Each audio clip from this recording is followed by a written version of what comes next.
Hello વિદ્યાર્થી મિત્રો, ધોરણ 10 ગણિતની અંદર જે 8મું ચેપ્ટર છે ત્રિકોણમિતિનો પરિચય, એની અંદર ત્રિકોણમિતિના જે 6 ત્રિકોણમિતિય ગુણોત્તરો છે એના એકબીજા વચ્ચે સંબંધ, એના સૂત્રો, એની કિંમતો, પછી નિત્યસમ એટલે કે નિયમો જે છે એ બધું જ હું આ તમને કરાવું છું. જો ચેપ્ટર લઈએ, 8મું છે ત્રિકોણમિતિ. હવે ત્રિકોણમિતિ જે છે એ કાટકોણ ત્રિકોણ ઉપર જ આધારિત છે. એના જે સૂત્રો, પાયાના સિદ્ધાંતો તમે યાદ કરી લો તો કોઈ પણ દાખલામાં ભૂલ ન પડે. ધારો કે ત્રિકોણ ABC છે, ખૂણો B કાટકોણ છે.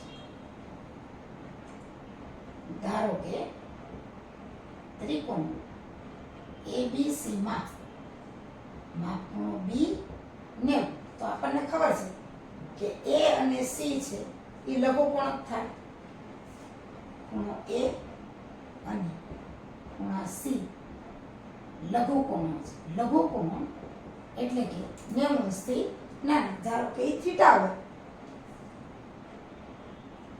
તો ત્રિકોણમિતિના ગુણોત્તરો છે sin, ખૂણાને આપણે થીટા લઈએ, ખૂણો A અને C લઘુકોણ છે જેને આપણે થીટા કહીએ, sin theta, cos theta, tan theta, sec theta, cosec theta અને cot થીટા. આ 6 ત્રિકોણમિતિય ગુણોત્તરો છે. આ 6 આના ઉપરથી 6 ત્રિકોણમિતિય જે ગુણોત્તરો છે એની કિંમત છે આપણે કાઢી શકીએ.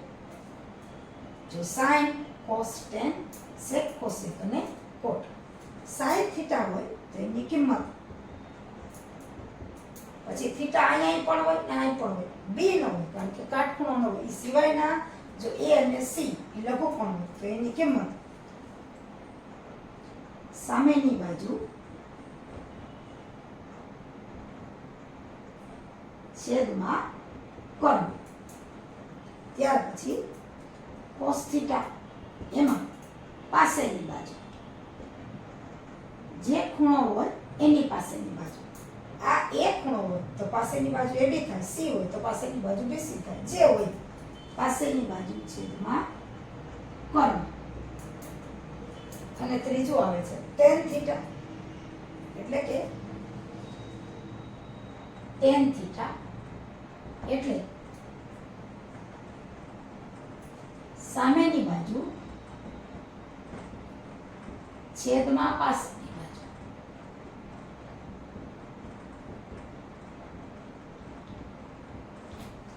ત્યાર પછી sec છે. sec થીટા એટલે કર્ણ ના છેદમાં પાસેની બાજુ. ત્યાર પછી છે cosec, એમાં કર્ણ અંશમાં અને ના છેદમાં સામેની બાજુ. ત્યાર પછી છેલ્લું ત્રિકોણમિતિય ગુણોત્તર આવ્યા cot. cot થીટા, એમાં પાસેની બાજુ છેદમાં સામેની બાજુ. આ કાટકોણ ત્રિકોણના માપ ઉપરથી આપણે 6 sin, cos, tan, sec, cosec અને cot 6 ત્રિકોણમિતિય ગુણોત્તરોના માપ શોધી શકીએ છીએ. આજે ત્રિકોણમિતિના આપણે 6 ગુણોત્તરો જોયા, એનો એકબીજા સાથે સંબંધ આપણે જોઈએ તો tan થીટા છે એનો sin અને cos સાથે સંબંધ છે કે sin થીટા ના છેદમાં cos થીટા. tan નો sin અને cos સાથે સંબંધ. એવી જ રીતે sec છે એનો cos સાથે સંબંધ 1 છેદમાં cos થીટા. એવી જ રીતે cosec થીટા એનો sin સાથે સંબંધ 1 છેદમાં sin થીટા. અને પછી cot થીટા એનો સાઈન અને કોસ સાથે સંબંધ. તો અંશમાં કોસ થીટા અને છેદમાં સાઈન થીટા. જો ટેન છે એટલે સાઈનના છેદમાં કોસ છે, સેક છે એકના છેદમાં કોસ, કોસેક છે એકના છેદમાં સાઈન, અને કોટ છે કોસના છેદમાં સાઈન. એટલે આની ઉપરથી આપણે કહી શકીએ કે ટેન થીટા બરાબર એકના છેદમાં કોટ થીટા થાય અને કોટ થીટા બરાબર એકના છેદમાં ટેન થીટા થાય. બે એકબીજાનું વ્યસ્ત છે. એટલે આના ઉપરથી આપણે એક સૂત્ર મળી જાય. ટેન થીટા એકના છેદમાં કોટ થીટા, કોટ થીટા એકના છેદમાં ટેન થીટા. એટલે બેનો જો ગુણાકાર કરીએ આપણે તો ટેન થીટા ગુણ્યા કોટ થીટા બરાબર 1 થાય. હવે એવી જ રીતે આપણે જોયું સેક થીટા એકના છેદમાં કોસ થીટા. તો એમાં પણ કોસ થીટા બરાબર એકના છેદમાં સેક થીટા. સેક અને કોસ એકબીજાના વ્યસ્ત છે. તો એના ઉપરથી પણ આપણે આપણું સૂત્ર મળે કેવું કે કોસ થીટા ગુણ્યા સેક થીટા બરાબર 1. હવે અહીંયા જુઓ કોસેક થીટા એકના છેદમાં સાઈન થીટા, એટલે સાઈન થીટા બરાબર એકના છેદમાં કોસેક થીટા. સાઈન અને કોસેક એકબીજાના વ્યસ્ત છે. એનો પણ ગુણાકાર કરીએ તો પણ આપણને સૂત્ર મળે કે સાઈન થીટા ગુણ્યા કોસેક થીટા બરાબર 1. હવે આપણી પાસે કિંમતો છે. આટલું કર્યા પછી સાઈન કોસેકનું વ્યસ્ત છે, કોસ છે સેકનું વ્યસ્ત છે, ટેન છે કોટનું વ્યસ્ત છે. આ સૂત્રો જે છે એના ઉપર દાખલામાં એનો ખૂબ જ ઉપયોગ થાય છે. આ સૂત્ર તમે કરી લો તો દાખલામાં તમને સહેલા પડે. હવે આપણે લઈએ એની કિંમતો. હવે જે આપણે ત્રિકોણમિતિય ગુણોત્તરો જોયા એ ગુણોત્તરો એટલે કે સાઈન કોસ ટેન, સેક કોસેક અને કોટ એના 0, 30, 45, 60 અને 90 આ જે ખૂણાઓના માપ એની કિંમતો છે એના ઉપરથી દાખલા પૂછાય છે. તો એ કોષ્ટક આપણે જોઈ લઈએ. સાઈન થીટા જો એની કિંમત પહેલા 0 હોય, 30 હોય, 45 હોય, 60 હોય કે 90 હોય. આના ઉપરથી તમને દાખલાઓ પૂછાય છે. સાઈન થીટા 0 હોય તો એની કિંમત છે 0 છે, 30 હોય તો એની કિંમત છે 1/2, 45 હોય તો એની કિંમત છે 1/√2. અહીંયા ખૂણો છે એટલે અંશ કરીએ. અને 60 હોય તો √3/2 અને 90 હોય તો 1. આવી રીતે સાઈનની કિંમત છે. સાઈન થીટાની જગ્યાએ 0 હોય, 30 હોય, 45 હોય, 60 હોય કે 90 હોય આના ઉપરથી દાખલા પૂછાય છે. ત્યાર પછી કોસ થીટા બરાબર આનું ઉલટું કરવાનું છે.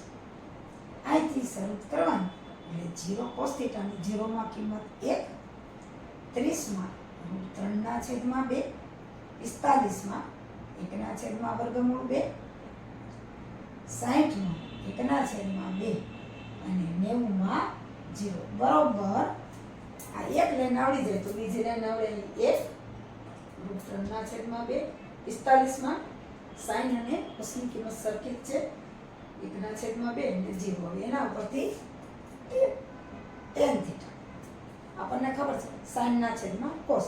પરીક્ષાની અંદર તમે રફકામ જ્યારે કરો ત્યારે એક પાના ઉપર આ આખું કોષ્ટક તમે લખી નાખો તો જે દાખલા પૂછ્યા હોય આમાંથી તરત કિંમત જોઈ શકાય.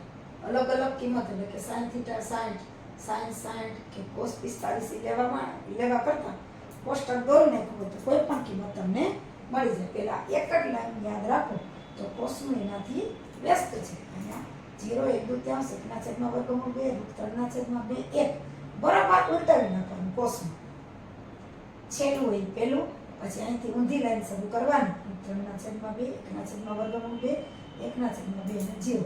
અને આપણને ખબર છે કે ટેન છે એ સાઈનના છેદમાં કોસ છે એટલે આ બે લાઈન તમને આવડી ગઈ તો ટેન સેક કોસ કોટ બધું તમને આવડી જશે.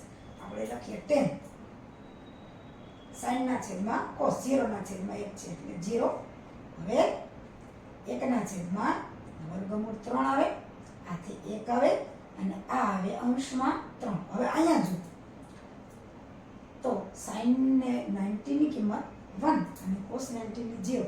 1 ના છેદમાં 0 એટલે અવ્યાખ્યાયિત પદ થાય એટલે એની કિંમત આવે જ નહીં. લીટો તમે કરી દીધો ચાલો. ત્યાર પછી આવે છે sec. cos નો વ્યસ્ત છે 1 છે, 1 ના છેદમાં 1 એટલે અહીં લઈ લઈએ તમે 1. ત્યાર પછી 30 2 ના છેદમાં √3, પછી અંશમાં √2 અને આ અંશમાં 2. કોસનું બરોબર વ્યસ્ત અને 1 ના છેદમાં 0 આવે એટલે એ પણ અવ્યાખ્યાયિત, એની કિંમત પૂછશે જ નહીં અને લખી પણ ન શકાય. હવે કોસેક થીટા જે સાઈન નું વ્યસ્ત છે 1 ના છેદમાં 0 એટલે એ અહીંયા અવ્યાખ્યાયિત થશે, અનંત થઈ જાય. ત્યાર પછી 2 √2 અને 2 ના છેદમાં √3 અને 1 નો વ્યસ્ત એટલે 1. ત્યાર પછી છેલ્લું રહ્યું કે કોટ થીટા. કોટ થીટામાં tan નું વ્યસ્ત છે 1 ના છેદમાં 0 આવશે એટલે એ અવ્યાખ્યાયિત થશે. પછી અંશમાં √3 1 અને આ 1 ના છેદમાં √3 અને અહીંયા કોસના છેદમાં sin છે એટલે અહીંયા આવશે 0. આવી રીતના ત્રિકોણમિતિય ગુણોત્તરોની કિંમત છે એ આપણને મળે છે.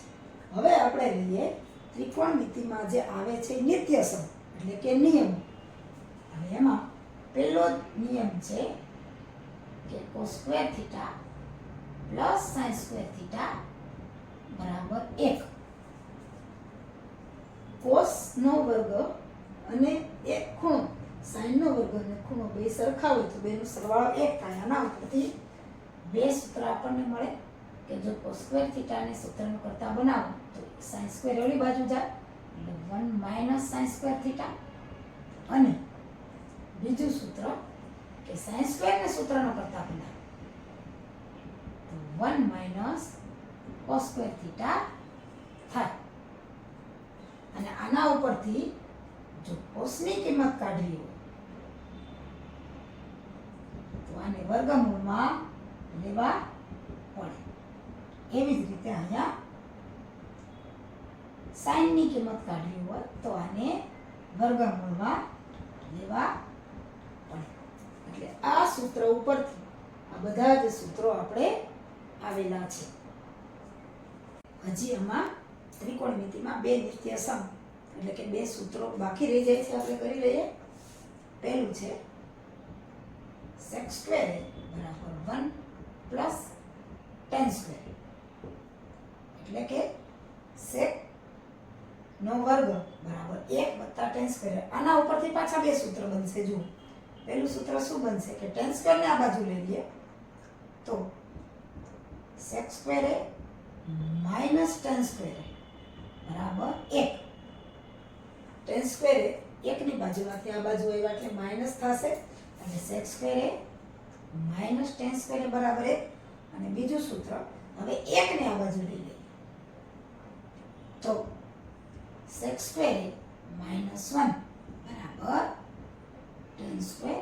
આ એક સૂત્ર ઉપરથી બાકીના બે સૂત્રો મેળવ્યા. જો tan ને આ બાજુ લઈ લઈએ તો sec સ્ક્વેર -tan સ્ક્વેર બરાબર 1 અને જો tan ને ત્યાં રાખીએ અને 1 ને આ બાજુ લઈ લઈએ તો sec સ્ક્વેર -1 બરાબર tan સ્ક્વેર. એના ઉપરથી આના જેવું બીજું સૂત્ર છે કે cosec સ્ક્વેર બરાબર 1 પ્લસ cot સ્ક્વેર.